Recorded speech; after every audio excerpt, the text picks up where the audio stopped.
Hello all, welcome to rosary creations. எதையாவது சாதிக்கணும்னு நினைக்கிற பெண்களா நீங்கள்? அப்போ இந்த ஸ்டோரியை கேளுங்க. கனவு பெரிதாக இருக்க வேண்டும், உழைப்பு அதைவிட மிக பெரிதாக இருக்க வேண்டும்.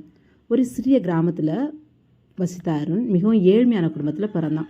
அவன் பள்ளிக்கூடம் செல்லக்கூட முடியாத நிலை. தினசரி கூலி தொழிலாளியாக வேலை செஞ்சு குடும்பத்தை காப்பாற்றி வந்தான். ஆனால் அவன் மனசுக்குள்ள ஒரு பெரிய கனவு இருந்தது. ஒரு நாள் தனியாக ஒரு தொழில் தொடங்கி தொழில் முனைவர் ஆகணும், ஒரு என்டர்பிரனர் ஆகணும்னு நினச்சான். அதனால் ரொம்ப கஷ்டப்பட்டான். அவனது கிராமத்தில் யாரும் தொழில் தொடங்குறதுக்கு நினச்சி கூட பார்த்ததில்ல. அனைவரும் எல்லாரும் என்ன பண்ணாங்கன்னா, ஒரு பட்டம், ஒரு டிகிரி வாங்கிட்டு ஒரு நல்ல வேலை கிடச்சா போதும். ஆனால் அருண் வேலை செய்ய நினைக்கல. வேலை கொடுப்பவராக இருக்கணும், நம்ம 4 பேருக்கு வேலை கொடுக்கணும், நிறைய பேருக்கு வேலை கொடுக்கணும் அப்படின்னு நினச்சான். அப்போது என்ன பண்ணான்னா, தனக்கே ஒரு தொழில் தொடங்கணுங்கிற நோக்கத்தில் சின்னதாக ஒரு உணவகத்திற்கான யோசனையை நினச்சான். ஆனால் பணம் இல்லாமல் எதையும் செய்ய முடியாது. அதிக நேரம் வேலை செஞ்சு இரவுகளில் கூட தன்னை மேம்படுத்தி கொண்டான். இடையில பல தடைகள் வந்தாலும் அவன் உறுதியை கலைக்கலை. கண்டிப்பாக தொடங்கணுன்னே இருந்தான். ஒரு நாள் ஒரு சிறிய கடையை கடன் வாங்கி தொடங்கினான். ஃபஸ்ட்டு 2 வருஷம் ரொம்ப கஷ்டப்பட்டான். யாரும் அவனை உணவகத்தை பெருசாக பார்க்கல. ஓகே, ஆனால் அவன் என்ன பண்ணான், அவனுக்கு தரம், குவாலிட்டி, சேவை எந்த வித மாற்றமும் செய்யாமல் தொடர்ந்து உழைச்சான். 3வது ஆண்டில் அவனது உணவகத்தின் பெயர் கிராமத்துக்கு வெளியே உள்ள நகரத்திற்கும் சென்றது. சில வருடங்கள் அவன் ஒரு பிரபல உணவக சங்கிலி, அதாவது ரெஸ்டாரண்ட் செயினை உருவாக்கி ஆயிரக்கணக்கான மக்களுக்கு வேலை கொடுத்தான்.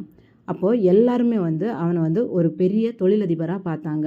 அவனை பலர் கோடீஸ்வரராக பார்த்த போதும் அவன் எப்போதும் சொல்லது ஒன்று தான். என்னது? கனவு எப்போதும் பெரிதாக இருக்க வேண்டும், ஆனால் உழைப்பு அதைவிட மிக பெரிதாக இருக்க வேண்டும். ஒரு நாளும் முயற்சி நின்றுவிடக்கூடாது அப்படின்னா எப்போவுமே எல்லாருக்கிட்டையுமே சொல்லுவான். அதே போல் நீங்களும் ஒரு விஷயத்தை நினச்சிருப்பீங்க, இந்த விஷயத்தை நம்ம செய்யணும்னு. அதாவது நீங்கள் கனவான விஷயத்திற்காக நீங்களும் தொடர்ந்து உழைத்தால் சாதிப்பது நிச்சயம். எல்லாருக்குமே வெற்றி நிச்சயம். நம்ம தொடர்ந்து உழைக்கணும், உழைச்சா மட்டும்தான் கிடைக்கும். நானும் இந்த ஆரி உங்களுக்கு ஃப்ரீயாக சொல்லி கொடுக்குறேன். நீங்கள் இதை தொடர்ந்து ப்ராக்டிஸ் பண்ணால் வெற்றி உங்களுக்கு நிச்சயம். இல்லை நீங்கள் இன்னொரு ஏதாவது ஒரு தொழிலை கற்றுக்கிட்டு அதை செய்யணும்னு அதை நோக்கி உழைச்சாலும் உங்களுக்கு வெற்றி நிச்சயம். நீங்களும் ரோசாரி கிரியேஷன்ஸ் குரூப்பில் சேரணுமா? கீழே தெரிகிற வாட்ஸ்அப் நம்பருக்கு மெசேஜ் பண்ணுங்கள்.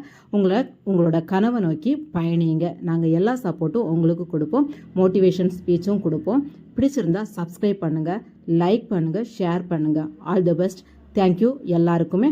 மறுபடியும் சப்ஸ்கிரைப் பண்ண மறந்துடாதீங்க. தேங்க்யூ.